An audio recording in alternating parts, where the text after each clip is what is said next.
এখন কি সেকেন্ড পার্টে সপ্তম অধ্যায় উৎপাদন ব্যয়, এটা আমাদের তিনটা ভাগে ভাগ করেছে। একটা হচ্ছে উৎপাদন ব্যয় মজুরি ভিত্তিক, একটা হচ্ছে কার্য ভিত্তিক। আমরা যখন মজুরি ভিত্তিক পারি, কার্য ভিত্তিকটা পারতে হলে তোমাদের এই তিনটা মান জানতে হবে। এই কার্য ভিত্তিকটা পরীক্ষা দুইভাবে আসে, কয়ভাবে আসে? দুইভাবে আসে। কার্য ভিত্তিক কয়ভাবে আসে? দুইভাবে, একটা পার্সেন্টেজ ছাড়া, একটা পার্সেন্টেজ দিয়ে একটা পার্সেন্টেজ ছাড়া। আমাদের এই অঙ্কের মেনই হচ্ছে এটা, এটা ছাড়া অঙ্ক হবে না।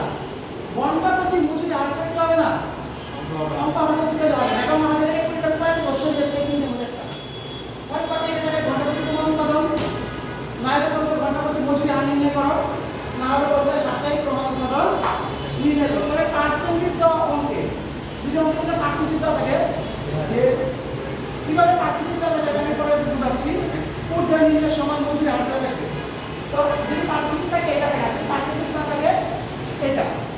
এখন আমার কোশ্চেনে যদি ঘন্টা প্রতি প্রমাণ উৎপাদন দেওয়া থাকে, তাহলে আমার এই সূত্র কোনো প্রয়োজন নাই।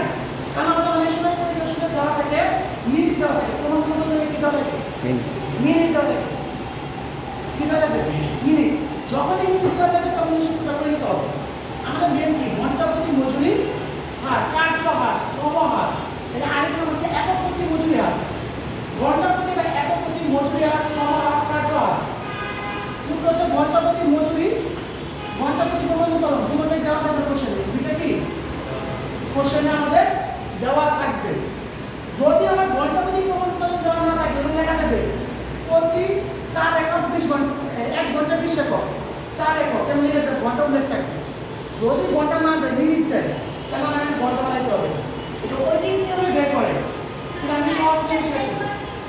হ্যাঁ, ডাইরেক্ট এটাও মানে ওয়েটিং নিয়মে শিখাবে, বাট আমি সহজ নিয়ম শিখে দিচ্ছি।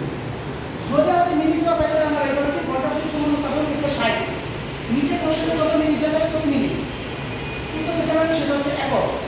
আর আমি যখন এটা পারবো তখন এটা পাবো, এটা পাবো। বাকি কিন্তু এই অঙ্কের কম, এর বাইরে কম দেয় না।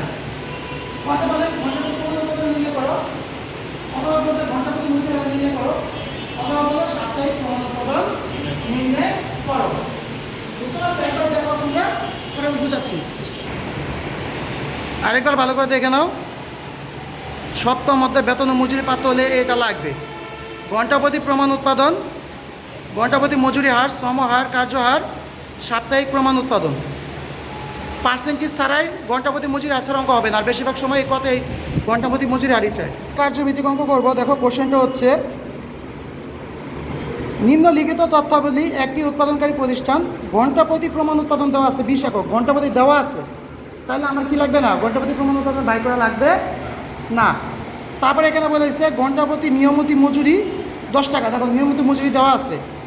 তারপরে এখানে আমাদের কি বলছে যে মঞ্জুরকৃত মজুরি প্রমাণ উৎপাদনে নিম্নে ঊর্ধ্বে সমান মাত্রা।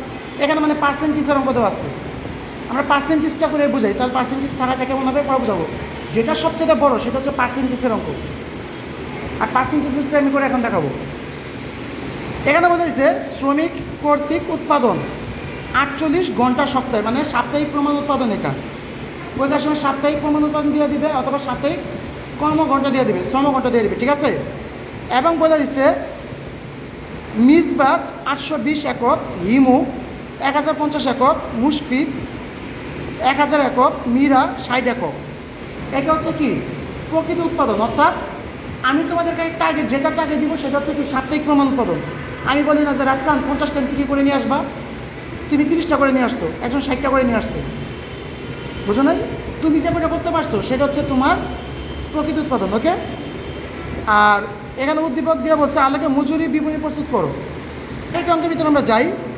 আরেকটা অঙ্ক পাইছে আমার সৃজনশীল। দেখো, কোনো একটি উৎপাদনকারী প্রতিষ্ঠান 56 ঘন্টা সপ্তাহে অনুসরণ করে, প্রতি ঘন্টা প্রমাণ উৎপাদন 20 একক এবং ঘন্টা প্রতি নিয়মিত মজুরি 10 টাকা। উক্ত প্রতিষ্ঠানের মজুরি নিম্নে পদ্ধতি, ঠিক একইভাবে লেখা দিছে, ঠিক আছে, একইভাবে লেখা দিছে। আরেকটা দিছে সেমভাবে লেখা দিছে, প্রমাণ উৎপাদনের নিম্নে কার্যহার 75%, সমান উৎপাদন কার্যহার 100%, ঊর্ধ্বে বলছে 125%। আর উপরে বলে দিচ্ছে ঘন্টা প্রতি প্রমাণ উৎপাদন 10 একক, ঘন্টা প্রতি মজুরি বলে দিচ্ছে 6 টাকা। এবং এখানে প্রকৃত উৎপাদন দিয়ে দিচ্ছে 410, 525, 500, 480। কত বলছে সাপ্তাহিক প্রমাণ উৎপাদন নির্ণয় করো, কত বলছে একক প্রতি মজুরি হার নির্ণয় করো এবং নিম্ন ঊর্ধ্বের সমান মজুরি হার নির্ণয় করো। গত বছর প্রমাণ উৎপাদন সমান ধরে বেতন মজুরি প্রস্তুত করো। আমাদের যে সৃজনশীল কাজ ছিল সেটার ভিতরে চাইছে সাপ্তাহিক প্রমাণ উৎপাদন। কী চাইছে দেখো তো, সাপ্তাহিক প্রমাণ উৎপাদন। তো সাপ্তাহিক প্রমাণ উৎপাদনটা কী চাইছে আমি দেখি। আমাদের কথা চাইছে কি সাপ্তাহিক প্রমাণ উৎপাদন। তাহলে আমরা দেখো কোন নম্বর, দেখো সৃজনশীল করে দিচ্ছি কত সোজা। সাপ্তাহিক প্রমাণ উৎপাদন সূত্র দিয়েছিল সাপ্তাহিক কর্মঘণ্টা, কোশ্চেনের ভিতরে লেখা আছে দেখো পরীক্ষাতে লেখা দিছি সাপ্তাহিক কর্মঘণ্টা বলে 48 ঘন্টা, লেখা দিছি 48 ঘন্টা। কত 48 ঘন্টা। তাহলে আমি এই যে এখানে 48 ঘন্টা লিখে দেব গুণ প্রমাণ উৎপাদন। প্রমাণ উৎপাদন দেওয়া থাকে ঘন্টা, দেওয়া থাকে মিনিট। আমি বলছি যদি মিনিট দেওয়া থাকে আমি ঘন্টা বাই করবো। আর যদি ঘন্টাতে থাকে তাহলে আমার এটা দরকার নাই। এখানে আমাদের প্রমাণ উৎপাদন করেছে ঘন্টা প্রতি প্রমাণ উৎপাদন 10 একক, অর্থাৎ ঘন্টা প্রতি মানে কি 1 ঘন্টায় 10 একক উৎপাদন করতে পারে। কারণ ঘন্টা প্রতি দেওয়া আছে, তাহলে এখানে কি হবে গুণ 10 480 একক অশেষ। যদি না বোঝো বলো আমি বুঝি না, আমি আবার বুঝাই দিব। এখন আমরা একটু দেখি অঙ্কটা বলছে কি যে ঘণ্টাপ্রতি প্রমাণ উৎপাদন 10 একক। একটু খেয়াল করি, ঘণ্টাপ্রতি প্রমাণ উৎপাদন 10 একক, ঘণ্টাপ্রতি নিয়মিত মজুরি 6 টাকা। প্লিজ, মঞ্জুরকৃত মজুরি প্রমাণ উৎপাদনের নিম্নে উৎপাদনের জন্য কার্যহার বলছে। কার্যহার, কর্মহার, শ্রমহার, মজুরি একই কথা। 75% সমান বলছে 100%, ঊর্ধ্বে বলছে 120%। এবং শ্রমিক কর্তৃক উৎপাদন বলছে 48 ঘন্টায় কাজ করে তারা। মানে প্রকৃত উৎপাদন বলছে 410, 525, জুই 410, জবা 525, বেলি 500, হ্যান হচ্ছে 480। কত বলছে সাপ্তাহিক প্রমাণ উৎপাদন, একটু আমরা করলাম। কত বলছে একক প্রতি স্বাভাবিক মজুরি হার প্রমাণ উৎপাদনের নিম্নে সমান ঊর্ধ্বে এবং মজুরি হার নির্ণয় করতে বলছে। গত বছর প্রমাণ উৎপাদনের আলোকে ভিত্তিতে একটা মজুরি হার বেতন মজুরি বিবরণী প্রস্তুত করতে বলছি। এখন আমরা খতে চলে যাই। খতে আমাদের বলছে একক প্রতি মজুরি হার। আমরা একক প্রতি এখানে লিখব কি মজুরি হার লিখব। কি লিখব? একক প্রতি মজুরি হার। তো একক প্রতি মজুরি হার লেখার পরে একক প্রতি মজুরি হারের সূত্রটা যা ছিল আমাদের কি ছিল, উপরে ছিল ঘণ্টাপ্রতি মজুরি। আমাদের কোশ্চেনের ভিতরে ঘণ্টাপ্রতি মজুরি দেওয়া আছে 6 টাকা, আর নিচে হচ্ছে ঘণ্টাপ্রতি প্রমাণ উৎপাদন। আর ঘণ্টাপ্রতি প্রমাণ উৎপাদন বইয়ের মধ্যে কোশ্চেনে দেওয়া আছে কত 10 একক, ভাগ করলে হচ্ছে 0.60 টাকা। তারপর আমাদের বলছে প্রমাণ উৎপাদন নিম্ন মজুরি হার, ঊর্ধ্ব মজুরি হার, সমান মজুরি হার। আমি লিখবো, তিনটা লিখবো আগে। লেখার পরে সবগুলোর ভিতরে আমি একক প্রতি মজুরি হার যেটা পাইছি সেটা লিখে ফেলবো।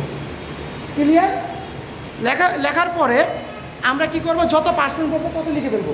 নিম্নে বলছে 75%, কোশ্চেনটা দেখলে বুঝতে পারবা। সমান বলছে 100%, ঊর্ধ্বে বলছে 125%। আমি ক্যালকুলেটার পার্সেন্টেজ করলে যা হয়েছে তাই উত্তর। এটার নামই হচ্ছে কি মঞ্জুরকৃত মজুরি হারের পরিমাণ নির্ণয় এবং প্রমাণিত উৎপাদনের নিম্নে ঊর্ধ্বে সমান মজুরি হার নির্ণয়। কারো সমস্যা থাকলে বলতে পারো, আমি বুঝাই দিব। তো এখন আমরা গ নাম্বারটা করবো। গ নাম্বারটা বলছে মজুরি বিবরণী প্রস্তুত করো। এখানে নাম আছে জুই, জবা, বেলি, হেনা। আমি চলে গেলাম, গণিত শেষ। অঙ্ক কখন গপন থাকে না, গত শেষ। এখন দেখো আমাদের গত বছর মজুরি বিবরণী গড় আমরা তুললাম। তোলার পরে আমরা যাই, যদি পার্সেন্টেজের অঙ্ক দেওয়া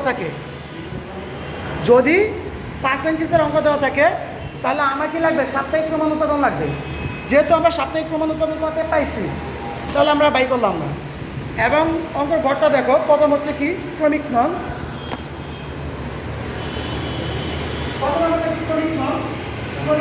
বা বিবরণ। তারপর হচ্ছে সাপ্তাহিক প্রমাণ উৎপাদন, প্রকৃত উৎপাদন, দক্ষতা যাচাই, মজুরি হার, মোট মজুরি। এখন আমরা শ্রমিক আছে কয়জন, এখানে আছে আমাদের শ্রমিক 4 জন, জুই, জবা, বেলি, হেনা। আমি 4 জনের নাম লিখলাম। সাপ্তাহিক প্রমাণ উৎপাদন টার্গেট, আমি তোমাদের টার্গেট দিচ্ছি, কাজগুলো করতে হবে। এই টার্গেটগুলো কি আছে এখানে লেখা দিচ্ছে। এই প্রমাণ উৎপাদন যে টার্গেট পাইছে আমরা কত, প্রমাণ উৎপাদন 480, সবগুলো 480 লিখছি। পরে যাবো প্রকৃত উৎপাদন বইয়ের যেটা দেওয়া থাকবে। এটা লেখা দিচ্ছে জুই 410, জবা 525, বেলি 500, হেনা 480 তুললাম। এখন দক্ষতা কার দক্ষতা বেশি এখানে দেখবো। এখানে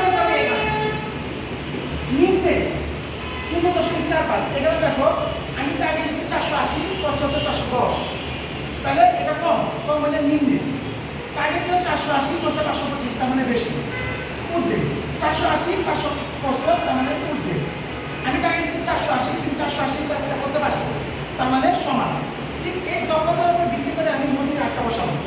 নিম্ন বলছে তোমাকে তো বলেছিলাম, নিম্ন বলছে কত 0.45, ঊর্ধ্বে বলছে কত 0.75, এটা হচ্ছে ঊর্ধ্বে 0.75 সমান কত 0.60।